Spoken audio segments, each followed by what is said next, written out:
ADN Podcast. ADN Podcast. Voces con contenido. Somos iguales, somos diferentes. Somos 19 millones de temas por conversar. Somos País ADN, la voz de todos para todo Chile. Vamos a partir con una efeméride musical.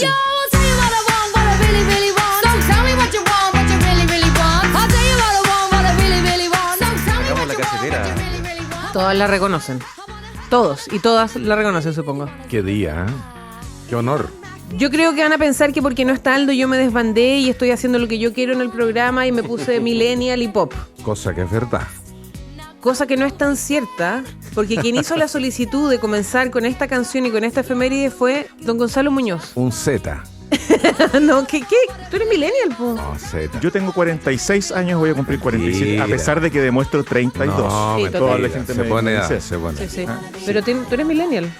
Es que estoy justo, pero no me siento millennial. Está en adelante, así que Sí, estás ahí 79 soy yo, sí, 79. Está en la que más. Siempre ha estado en la quemada. ¿Eh? Sí, como siempre. No, yo quise proponer esto para partir el día porque me parece un hito importante. Para toda la Sí. gente que tiene duda de si está más vieja De o no. acuerdo.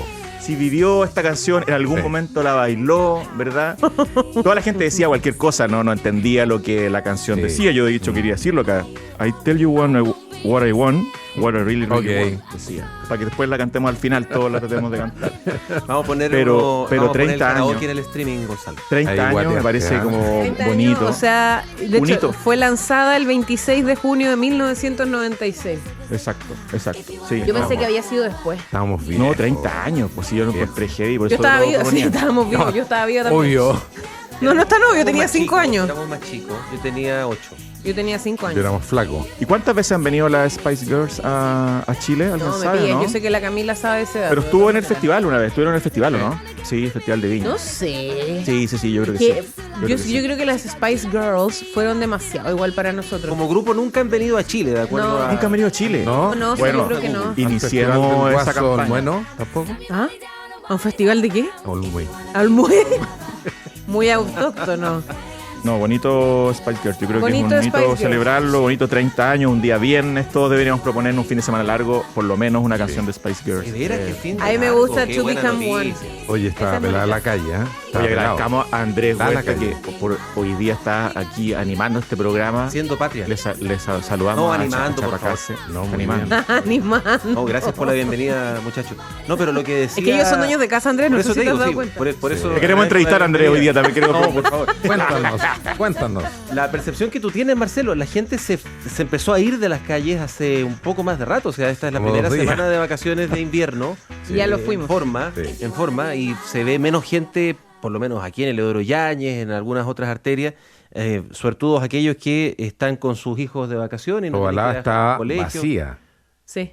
Me demoré 15 minutos llegar. Mira, Las providencias por acá también. ¿sí? Sí. Claro, se junta que los de- niños además salieron del colegio, en general, en parte importante del sistema educacional, no todo, pero salieron hay hartos niños de Y un frío de acá en vacaciones. Santiago. Hace frío. Te lo cuento. Y va a estar gélido, como dicen por ahí, este fin de semana también, así que hay que prepararse para toda la gente que vive en Santiago, pero también la que nos escucha, por ejemplo, A ver. en Constitución en el 90.1 y Temuco, muy frío va a estar, parece, Va a estar bien. ¿Cómo también en en 92.1. Gonzalo?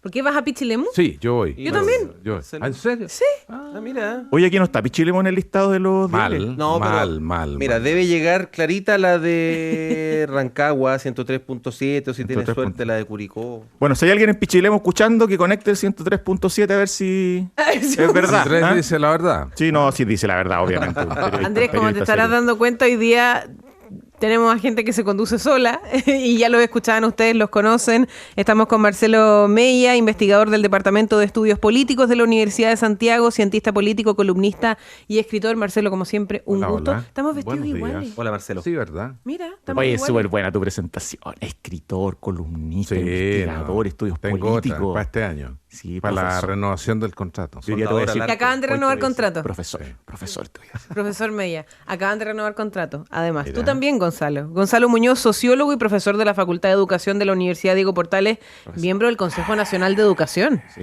De hecho, me estoy jerarquizando. Saludo aquí en la comisión de ¿Ah, sí? jerarquización que me tiene que definir si es que soy profesor ¿Cuánto? asociado o no. a la ¿Cuánto UDP. tiempo ahora son en la UDP? ¿Cuánto dura el proceso de jerarquización? No, pues si tú quedáis como profesor asociado, quedáis como profesor asociado. No, A no ser que ¿cuánto tengáis dura malos la indicadores. evaluación? ¿Ah? La evaluación. No, son un par de meses. Uno junta antecedentes. Que lata esto para la gente estar escuchando, ¿no? Pero es importante cuando uno es profesor en la Algo de universidad. los panelistas, ¿está bien? Y somos vecinos con la comisión, además, entonces está aquí cerquita. Sí, pues. ¿Por qué? La comisión, el Consejo Nacional de Educación. Ah, está claro, aquí no, en ya, Marchal ese es Pereira. el consejo que yo también formo parte ahí. Un Claro, saludo a claro. todos los consejeros y Pitutín. consejeras. ¿Ah? Aprovechando que estamos tocando el tema de educación, Gonzalo, entremos en materia, porque esta semana tuvimos información, temas importantes en realidad relacionados a la educación. Por una parte podemos comentar el fallo del Tribunal Constitucional por escuelas protegidas, que es bien interesante y que se identificó o se mencionó como finalmente un portazo también al Ejecutivo. Y por otra parte, lo que anunció el gobierno con respecto a las reformas al SAE, que tú me escribiste muy apasionado ese mismo día con ganas de conversar, pues bien, el micrófono es tuyo.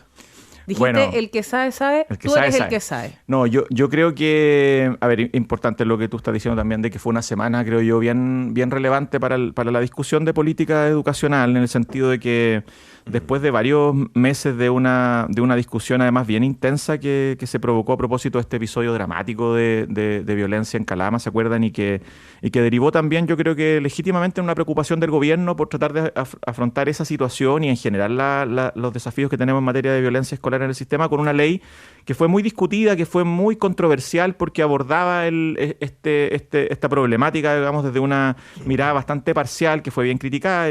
Mucha gente se sumó también a esas críticas, no porque necesariamente fuera errado darle más atribución a los colegios para enfrentar algunas situaciones críticas, sino más bien porque se consideraba que eso tenía cierto riesgo, ¿verdad? De la manera en la que se estaba haciendo, que podía vulnerar algunos derechos y que además era muy parcial, que no se hacía cargo del problema de fondo, sobre todo entregando más recursos, más capacidades a los establecimientos educacionales para que puedan hacer frente, sobre todo con apoyos específicos a los estudiantes que tienen más dificultades. Y bueno, y el Tribunal Constitucional, creo yo que fruto de una revisión seguramente muy a conciencia, decretó básicamente que 5 de las normas de esta ley, ya aprobada por el Congreso, que yo diría es el corazón de la propuesta, para que la gente que nos escucha lo entienda, todo lo que tiene que ver con la posibilidad de que frente a la negativa de los estudiantes de revisar las mochilas pudiera llamarse digamos a carabineros sin dictaminó el Tribunal Constitucional, sin la autorización de un fiscal, digamos. Pensando además que son menores de edad. Claro, primero, luego esta idea de que, muy importante, que fue también muy debatida respecto de la sanción adicional que implicaría para un joven que comete una falta y también un delito en el sistema educacional de no tener derecho a acceder a la gratuidad, ¿verdad? O perderla. Todo lo que tiene que ver también con la interrupción de clases, que era una norma muy, muy compleja porque podía interpretarse de formas muy diversas y sobre eso derivar en expulsiones. Un tema de las vestimentas también. Bueno, lo que quiero decir es el corazón del proyecto de escuelas protegidas, que es lo que hemos conversado durante toda la primera etapa del gobierno, fue básicamente eliminada, borrada de la legislación. El gobierno ha tratado de salir jugando un poco frente a esto, pero creo que es bien grave lo que ocurrió, bien bochornoso, creo yo, para la discusión de política educativa, porque estuvimos conversando sobre eso, se aprueba un proyecto de ley y resulta que básicamente no va a ser válido el corazón de ese proyecto. Eso, entonces, me parece eso importante. Y respecto al SAE, lo podemos hablar. Yo creo que es bien, vamos a tener una discusión, ojalá que sea con altura de mira. Con escuela protegida pasó que todo el rato el gobierno no le sacó la suma urgencia. Eso impide muchas veces que se tenga un debate en su mérito, en su complejidad en el Congreso. Está haciendo lo mismo con este proyecto tan complejo, tan importante para la gente, que es precisamente de cómo se admiten a los estudiantes en los colegios. A todas las familias, obviamente, esto le toca muy fuertemente y hay que hacerlo muy bien. Y el gobierno básicamente lo que está proponiendo en síntesis, porque es un proyecto muy complejo, es básicamente reponer la selección en todos los colegios que tengan sobredemanda, vale decir, más demanda, más postulantes que cupos, a través de un sistema que lo que hace principalmente es abrir nuevamente la ventana a la discriminación y a la selección más arbitraria. Es cierto que esto va a ser un debate que se va a tener que abrir, donde seguramente van a haber cambios en el debate legislativo. Ojalá así sea, pero...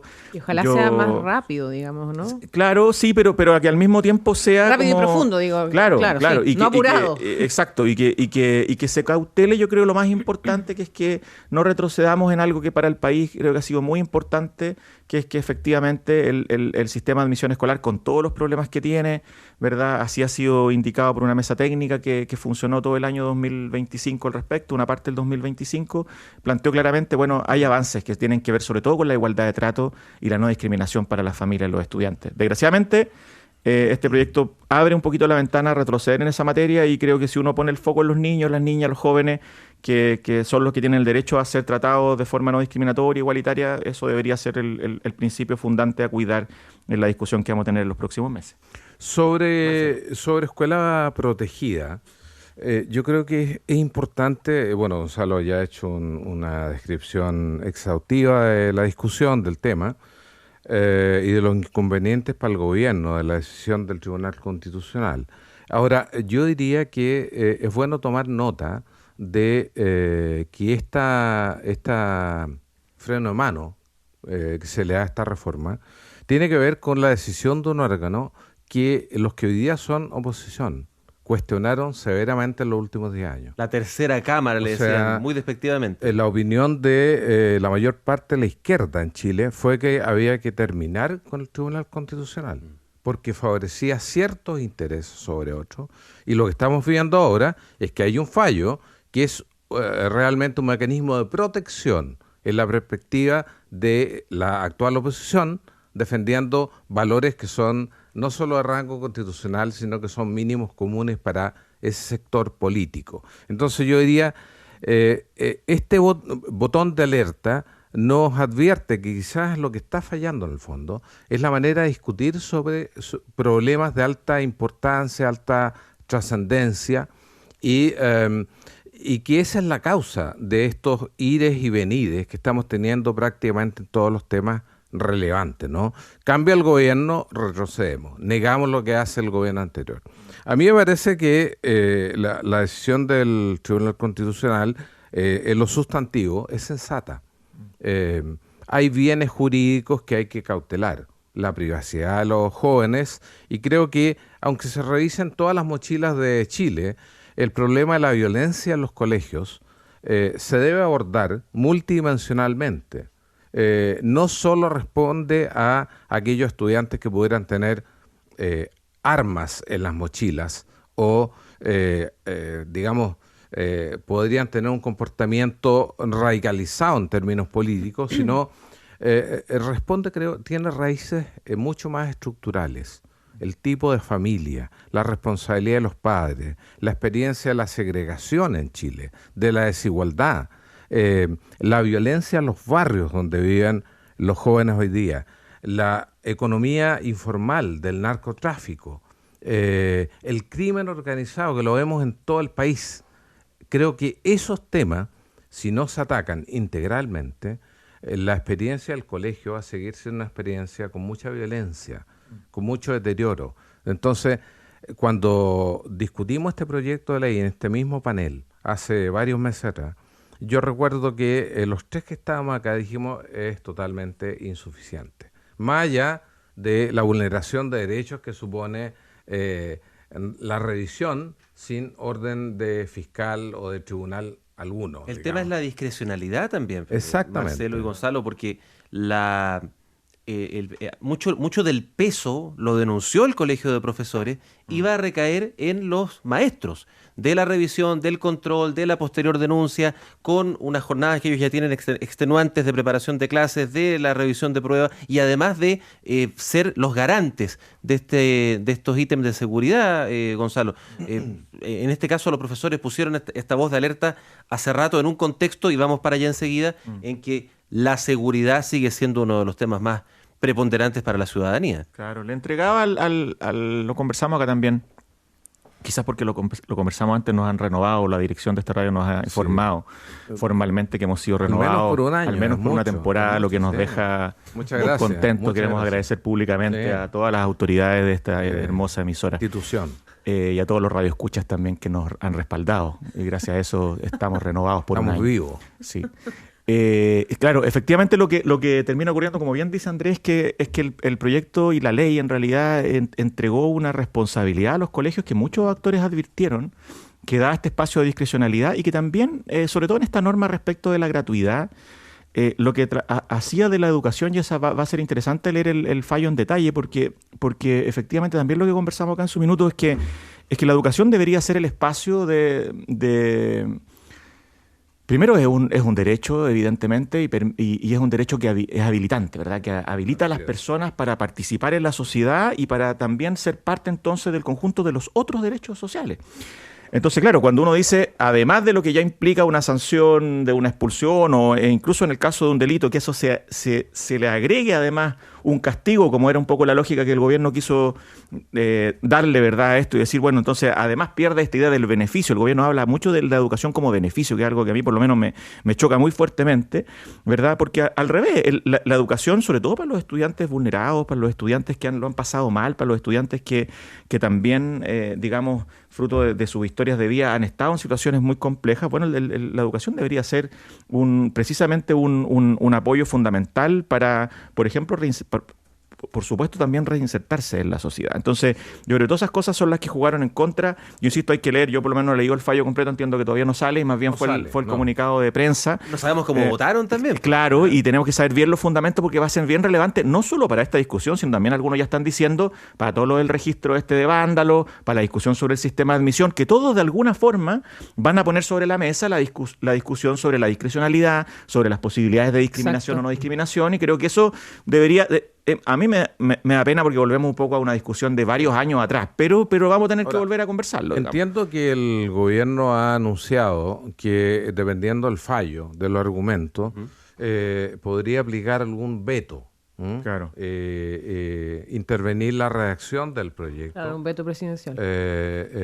Como última ratio para viabilizar algunos artículos que están hoy día bajo la mira del Tribunal Constitucional. Incluso yo vi al ministro del Interior ayer y decía que era posible pero como posibilidad, que hubiera una reforma constitucional, lo que yo considero que realmente sería escandaloso. Y además, de acuerdo al quórum actual de 4/7, creo que no le alcanza por ningún lado, pero estar discutiendo una reforma constitucional para viabilizar un proyecto de ley que ha sido declarado inconstitucional por el Tribunal Constitucional, y ahí el tirón de oreja para la izquierda, que durante mucho tiempo, digamos, quiso escribir una página en blanco a nivel institucional, pero me parece que es escandaloso como posibilidad del gobierno que viene a alterar como toda la institucionalidad con una reforma de última hora. Sí. Y de hecho estaba pensando también no sé si juntar los temas, pero también esta semana tuvimos un caso de violencia, de seguridad muy tremendo, lo que pasó con este niño de 12 años en la comuna de San Bernardo en medio de una encerrona que fue además provocada por justamente jóvenes menores de edad, algunos de ellos, de 17, 18 años, y eso obviamente genera alta preocupación, pensando y linkeándolo también con un poco de por qué esos jóvenes están haciendo eso y qué pasa con la educación ahí. Pero en términos de seguridad, les quería plantear y saber en realidad cuál es su postura con respecto a lo que algunos alcaldes han pedido con respecto a que las Fuerzas Armadas salgan a las calles a ejercer rol de seguridad. Y por otra parte, lo que planteó un panelista de nuestro programa, el alcalde Agustín Iglesias, el alcalde de Independencia, de que existe una especie de servicio militar especial para los jóvenes. Y lo pienso pensando en lo que hablábamos de educación, ¿no? Del rol que cumple la educación y de por qué jóvenes que llegan a esos extremos puedan ser planteado que se realice una especie de servicio militar donde lo que mencionaba el alcalde era como orden y disciplina antes de cárcel, digamos, para esos menores. No, mira, yo creo que el tema de la... Es como seguridad que se relacionan esta semana por lo menos harto a la ley de responsabilidad penal adolescente. Sí. Las declaraciones de los alcaldes yo creo que muestran un poco la desesperación de los jefes comunales por un problema que claramente los tiene sobrepasados. Ahora, yo no creo que ninguna de las dos propuestas vaya en la dirección correcta. Creo que llevar a los militares, al ejército, a resolver un problema de orden público, de seguridad interna, es altamente inconveniente. No tienen formación para eso.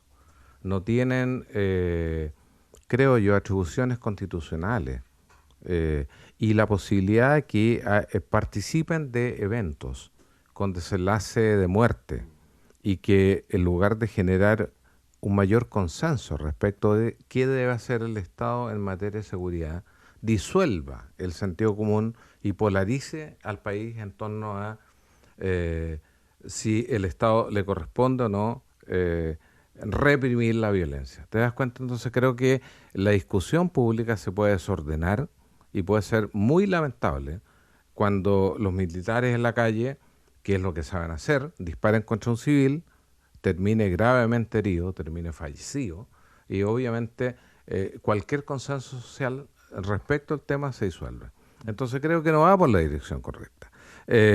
Ahora, el tema de los portonazos, que es lo que tiene relación con el evento trágico. ¿Saben? Claro, encerronas y portonazos. Encerronas y portonazos. Creo que efectivamente quienes han dicho que el Estado ha fracasado en una cuestión que es básica. El Estado debe ser capaz de garantizar inicialmente la seguridad pública porque es la razón de ser del Estado. Y lamentablemente hay que ser un mea culpa también. Durante muchos años, orden público fue una palabra que varios sectores políticos en Chile consideraron reaccionaria. Cuando se hablaba de orden público, estábamos hablando de un discurso que le acomodaba a la derecha y que rechazaba a la izquierda. Y a mí me parece que en parte esa falta de consenso durante 20 años o más en Chile sobre lo que hay que hacer en el país frente al crimen organizado, frente a la delincuencia y frente a la evolución del delito, que hoy día es mucho más violento, es lo que hoy día nos ha pasado a la cuenta.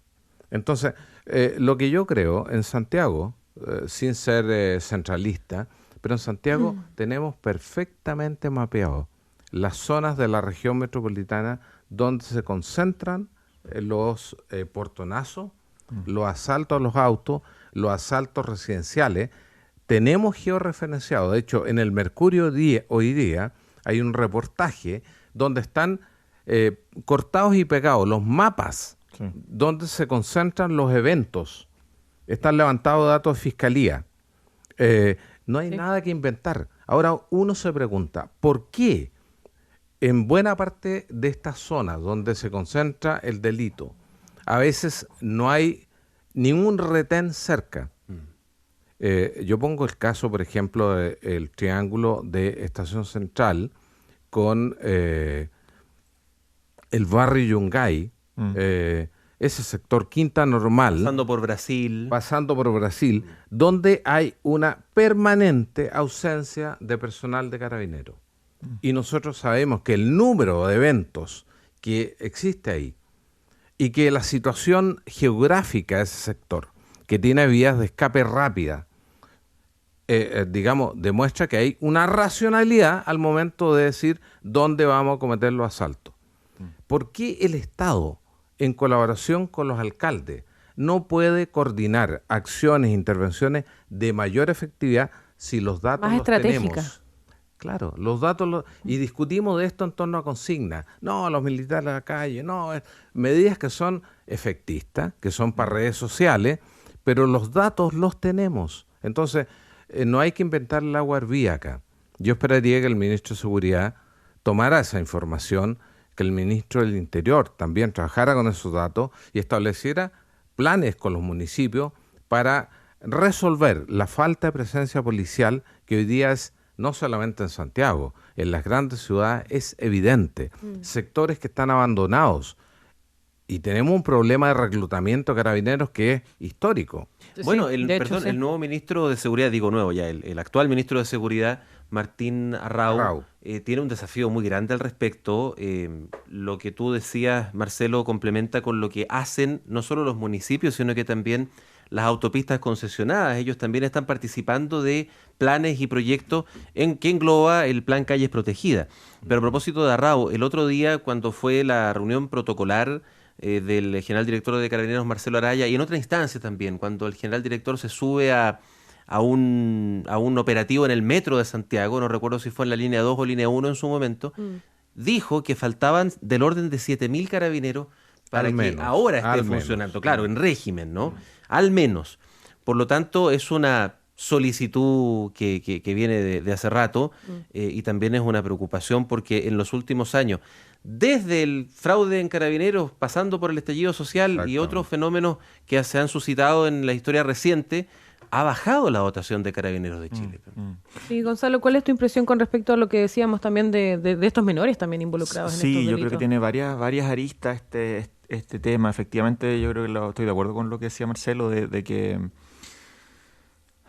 la angustia de la que está experimentando una parte importante de la sociedad, de la población, la relación con el espacio público, digamos, y con su seguridad, hace que naturalmente las personas que están más cerca de eso, que son precisamente los alcaldes y alcaldesas, empaticen y busquen distintos tipos de soluciones. Yo creo que también tiendo a estar de acuerdo con que hay que tener mucho cuidado y distinguir bien entre cómo sostenemos políticas de Estado y logramos seguir avanzando en una política sostenida que se sale, donde los principales liderazgos políticos fuerzan que se salga esa discusión de la trinchera y de su uso político de corto plazo. Yo creo que eso es crucial. Y si ese trabajo de verdad se hace en serio, esa reflexión de verdad se hace en serio, nos vamos de lleno. El paso siguiente es la discusión de las variables fundamentales que están detrás y que son más profundas. Una de ellas tiene que ver con las capacidades institucionales, con el tema por ejemplo, de la dotación de Carabineros y las capacidades institucionales y profesionales que tenemos en el sistema de seguridad, ¿verdad?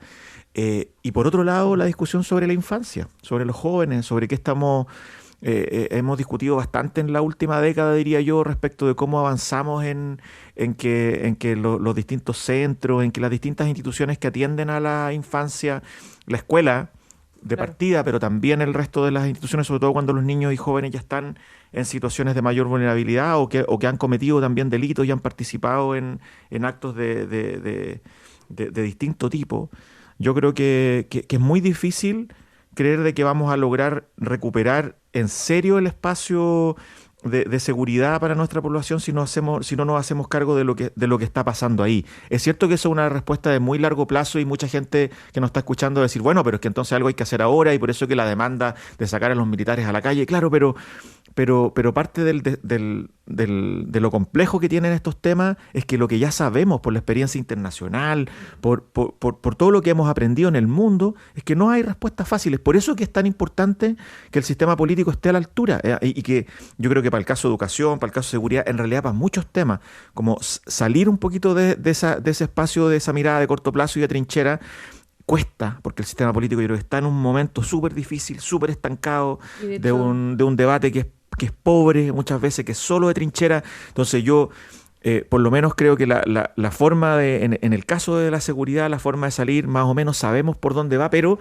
eso requiere un tipo de visión que hasta el momento cuesta ver. Afortunadamente el presidente Kast ayer salió a decir que esta era una medida, es verdad que la idea respecto de sacar a los militares a la calle era una idea populista, sorprendentemente, creo yo, que lo haya dicho así, está bien, es una forma también de dar señales desde la Presidencia de la República que bueno, que esto no da lo mismo. Exacto. Y que la discusión hay que tomársela en serio. Sí, de hecho, bueno, vamos a mencionar, pero aprovechando que mencionabas lo de la política, a la vuelta de la pausa nos vamos a ir a la política legislativa, a lo que ha estado pasando en el Congreso y a esta Green Card, esta peculiar licencia que parece que tienen los diputados del Partido de la Gente para desmarcarse de su bancada. Lo pueden hacer, según este permiso que tienen, 3 veces al año. Eso. Vamos a dar una green card también aquí en... Vamos a dar una green card también. Estamos con Marcelo Mella, Gonzalo Muñoz, haciendo hoy día País ADN. Y contrata tu seguro de auto con Seguros Líder BCI y obtén un 45% de descuento en las 6 primeras cuotas del primer año.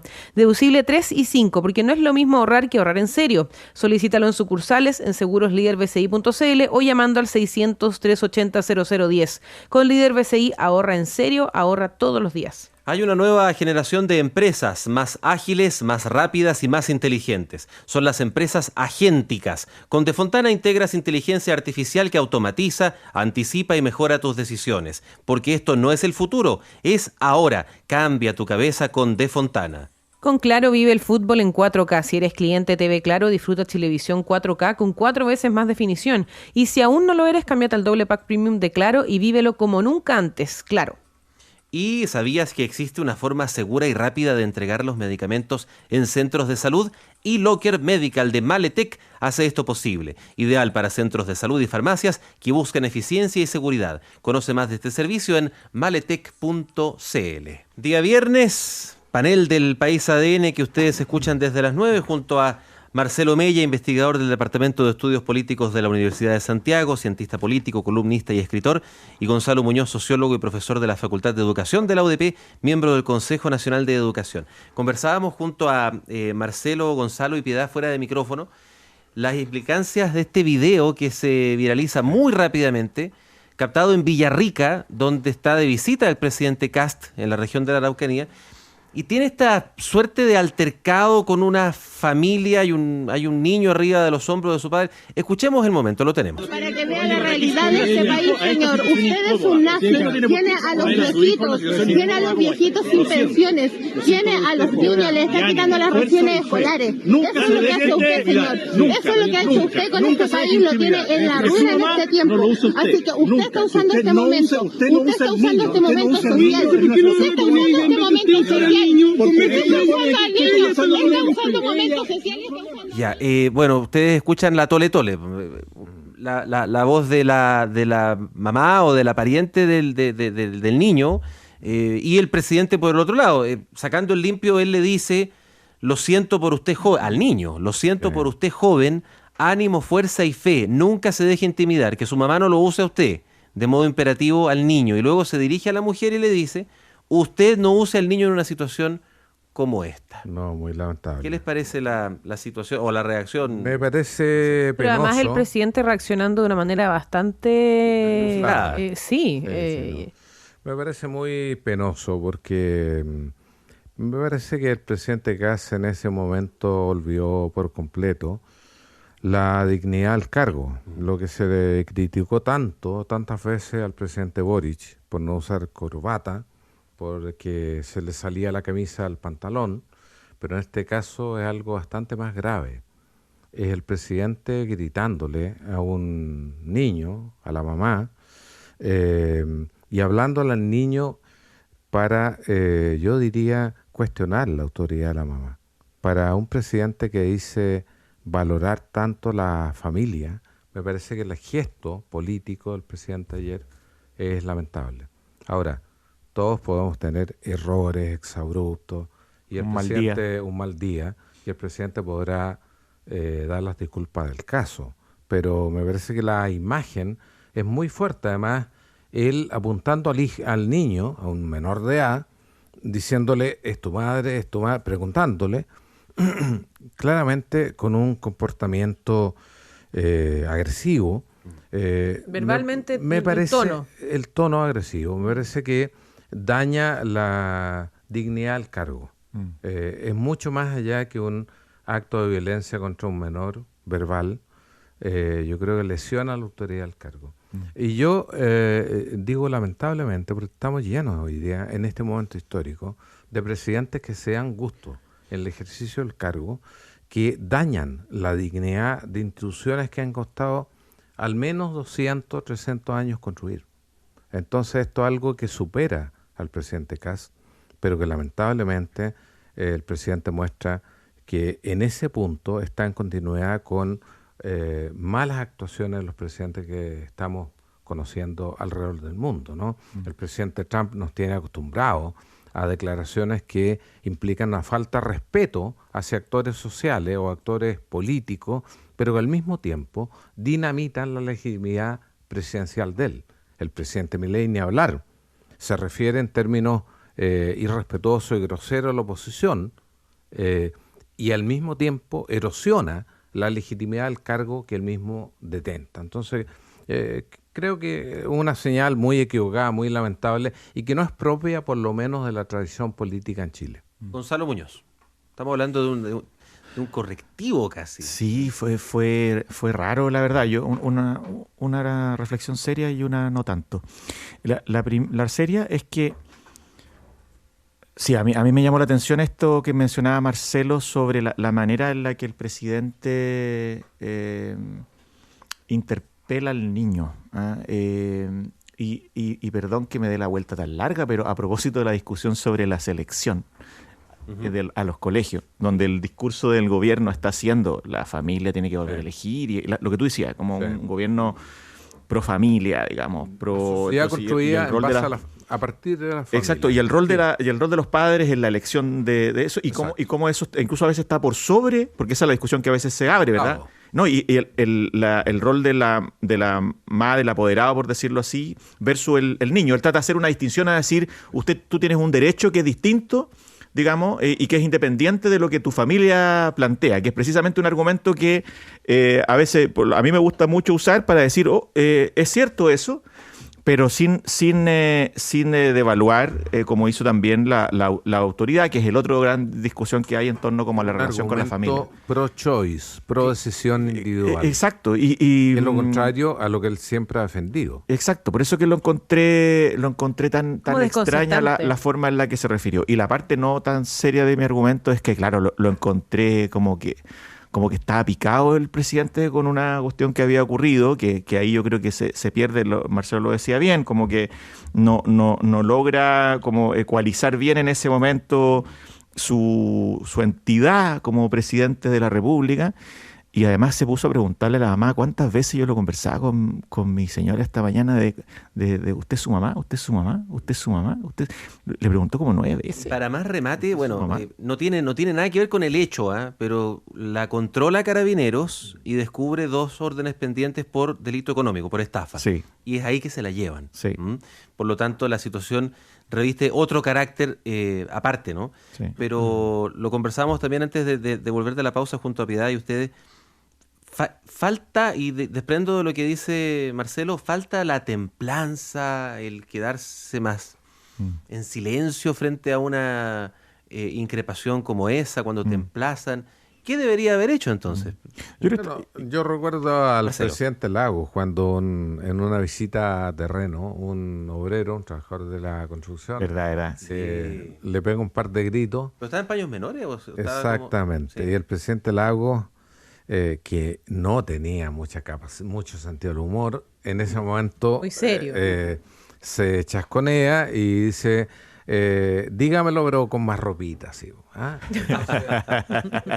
Pero es obvio, no te puedes poner, digamos, al nivel del insulto, porque no solamente dañas tu imagen, sino dañas la imagen de la institución.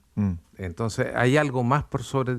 Y mira, cuando uno ha tenido algún cargo, a uno los que son más viejos le dicen habitualmente, tú pierdes un derecho, que es el derecho a enojarte. Cuando tú tienes un cargo, una posición de poder, no puedes enojarte. Aunque te digan nazi, aunque te digan... No, aunque te digan lo que Macho. te digan, porque la posición tuya es muy asimétrica. Ahora nos comentan en Instagram, por ejemplo, y en nuestra transmisión en YouTube, por ejemplo, claro, que nazi es considerado una ofensa. O sea, como que el presidente fue ofendido y está defendiéndose.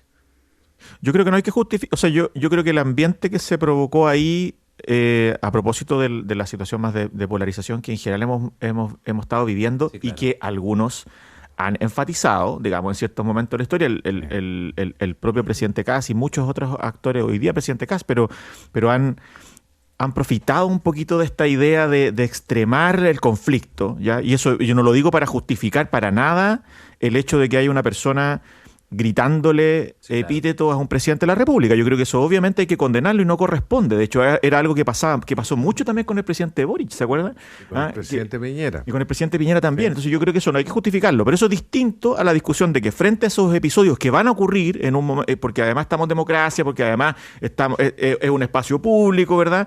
Bueno, ¿qué es lo que hace un presidente con eso? Y cómo además aprovecha esa oportunidad para dar una señal educativa a la sociedad, digamos, respecto de que eso no se hace más que engancharse con un niño, digamos, y con su madre respecto de esa situación y quedándose ahí como con esa imagen que yo creo que no fue nada buena, como de pegarse en eso, como en una posición además que creo que tiene varios de los elementos que hemos cuestionado acá. Entonces yo creo que eso es lo central, porque va a seguir, ojalá que no ocurra, pero si sigue ocurriendo, bueno, Puede ocurrir, exacto. Al presidente Piñera en una visita a Estación Central Me acuerdo que Sí. una joven, Fue en un velorio, creo. puede ser, Sí. pero lo escupió. Y el Sí. presidente Piñera se limpió, no hizo ningún gesto y siguió caminando. Entonces, yo digo, historias de agresiones de ciudadanos que mal entienden la crítica frente al presidente van a existir siempre. Marcelo, esto fue el 2013. Pero la carga de la prueba la tiene el presidente. Sí, Totalmente. cuando fue el expresidente Piñera al funeral del ex vicario Alfonso Baeza, Tienes razón. que murió ese año, fue vicario de la Pastoral Obrera, por lo tanto va a un mundo que no era de su sensibilidad, digamos, Exactamente. y es recibido, busqué aquí en diciembre del 2013, con este escupitajo. Y claro, tú tienes razón, él se queda así y después se va. O cuando al presidente Boric en su minuto, con su entonces jefe de gabinete, Mesa Lopendía, recibe una especie de peñascazo, ¿no? Y le termina rebotando a Mesa, no a él. Pero ha pasado. No recuerdo algún episodio así con la presidenta Bachelet durante alguno de sus dos gobiernos. No, tampoco. No, la verdad es que no. Y quería aprovechar también de, en los minutitos que nos quedan, brevemente comentar, claro, lo que ha estado pasando en el Congreso esta semana ha estado bien intenso con respecto a la acusación constitucional en contra del exministro Grau, la mega reforma que va avanzando del gobierno. El ministro Quiroz adelantó algunos cambios que van a hacer, pero comentemos brevemente esto de la Green Card, que a mí ya, dentro de todo lo que hemos visto en el Congreso, me llama mucho la atención. Esto de tener un pase, porque lo mencionábamos, de hecho, ayer, creo, acá en el panel también con los panelistas, la dificultad que tienen hoy en día los partidos para poder ordenar sus filas y que exista una gobernabilidad a la hora de votar, a propósito de la acusación y de otros proyectos. ¿Qué pasa si es que ya hay una definición incluso dentro de un partido de que tienen un chip libre que pueden usar en ciertas oportunidades, un comodín? No, yo creo que el tema es distinto, porque los partidos políticos, los parlamentarios que tienen militancia, no reciben órdenes de partido. Eso, la vuelta a la democracia del 90 en adelante, dentro de los elementos nuevos que tuvo, fue que el mandato imperativo no regía en Chile, no desde el 90 en adelante. Por lo tanto, no hay órdenes de partido, los parlamentarios del 90 en adelante votaban en conciencia, había una cierta coherencia entre los parlamentarios de un mismo partido, había un fenómeno... en un partido por algo, digamos. Claro, había un fenómeno de discolaje que era residual Estaba en los el 90, binominal. porque había convicción de que el partido representaba una posición defendible. Con la llegada del 2010, el fenómeno del discolaje se hizo más intensivo y cada vez fue más complejo a los partidos defender una posición sin apelar al Tribunal Supremo, a medidas de coacción sobre los parlamentarios. Entonces hay que entender cuál es el proceso de... Pero en Chile no existe la orden de partido. De hecho, es considerada antidemocrática y ilegal. Y por lo demás, si tú miras la encuesta de opinión pública, los niveles de respaldo de los partidos, la verdad es que hay muy pocas razones políticas para decir, mira, el partido define una posición y el parlamentario como en otros países. Claro, parlamentario que no siga la decisión del partido, la posición del presidente, se va para afuera. Lo que pasa es que el PDG está en una posición donde tiene que evitar que la experiencia del PDG en la legislatura anterior se repita. El PDG en la legislatura anterior se disolvió, producto de la incoherencia, porque era esencialmente una sumatoria de intereses individuales de parlamentarios que no tenían ninguna fidelidad con nada.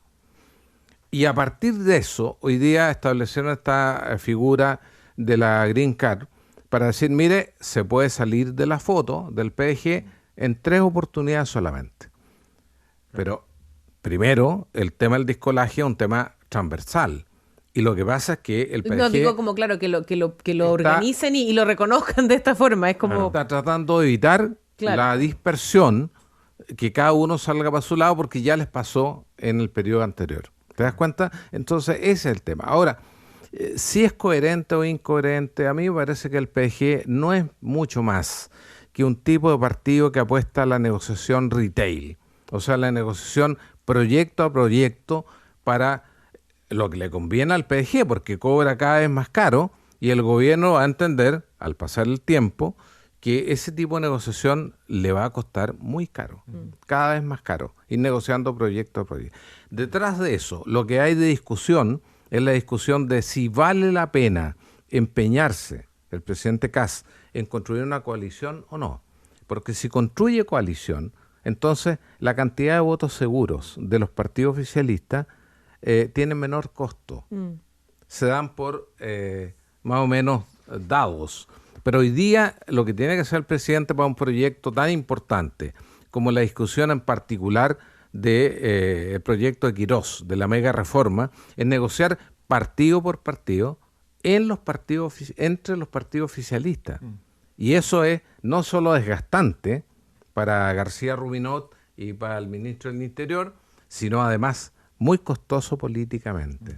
Entonces, en ese contexto el PDG dice, mira, nuestro valor en el mercado legislativo depende de que actuemos juntos. Claro. Totalmente. Yo creo que este seguro es aparecido así de alguna manera ya, una movida ineludible, inevitable también para Franco Parisi, que quiere tener un rol en la política nacional y para eso necesita tener, como bien lo decía Marcelo, un PDG unificado. Es cierto que, en términos de sus decisiones, las más importantes, es cierto que la solución de la Green Card es exótica, por decirlo así, en el sentido de que es rara y demuestra esta idea también como de una política muy, muy transaccional, muy también individual, en el sentido de que esas decisiones no tienen ningún marco. Es como te puedo dejar ocupar esa green card en cualquier situación. Por eso es que lo digo que es exótico y como que también degrada de alguna manera la forma. Ciútico, ¿no? ¿Ah? Es un poco ciútico. También.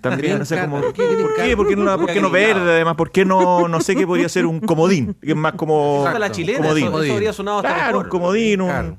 Pero es verdad que la Green Card, por eso que creo que la idea de estar detrás de Franco Parisi, que sabemos que ocupa mucho concepto anglófono en un sus poco alocuciones. wannabe. Claro, es un poco apelando wannabe. pero qué lindo cierre de Mira cómo se conectan los puntos en todo. Total. Increíble, y no estaba planificado así. Pero eso creo yo. Pero yo creo que, fuera broma, creo que eso le ocurre y creo que lo importante debería ser más que la Green Card o no. Bueno, ¿en qué medida? ¿Cuál va a ser el rol efectivamente del PDG en las discusiones más fundamentales que vamos a tener? Y más allá del PDG, porque es cierto también que el PDG tiene un rol en la Cámara y no existe en el Senado. ¿En qué medida también ese partido y todo el resto va a contribuir a lo que conversábamos hace un rato, a un diálogo que hoy día se ve como ajeno a la urgencia de la ciudadanía? Yo creo que efectivamente lo que ha pasado con la acusación constitucional es eso, es que la gente ve este espectáculo y dice, la acusación, digo al exministro Grau, ve este espectáculo y dice, bueno, ¿cuán conectada efectivamente está la discusión hoy día en el Congreso?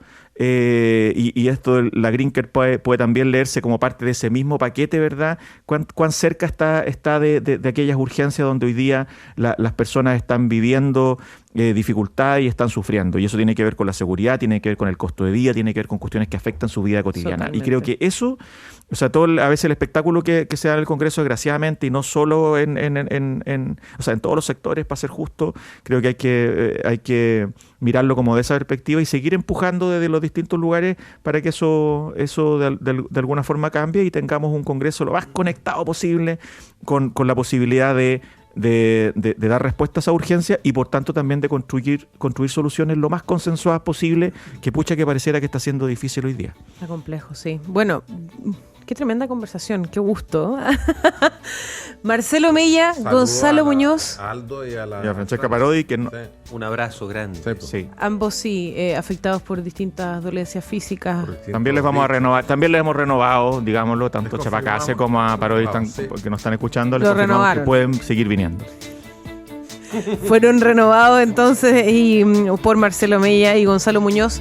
Queridos, muchísimas gracias por haber estado con nosotros esta mañana. Gracias a ustedes, gracias Andrea, ha sido un gusto compartir. Igualmente, un agrado, muchachos. Gusto. Que les vaya muy bien. Esto fue País ADN. Conversación, actualidad y los temas de hoy. ADN, la voz de todos, para todo Chile.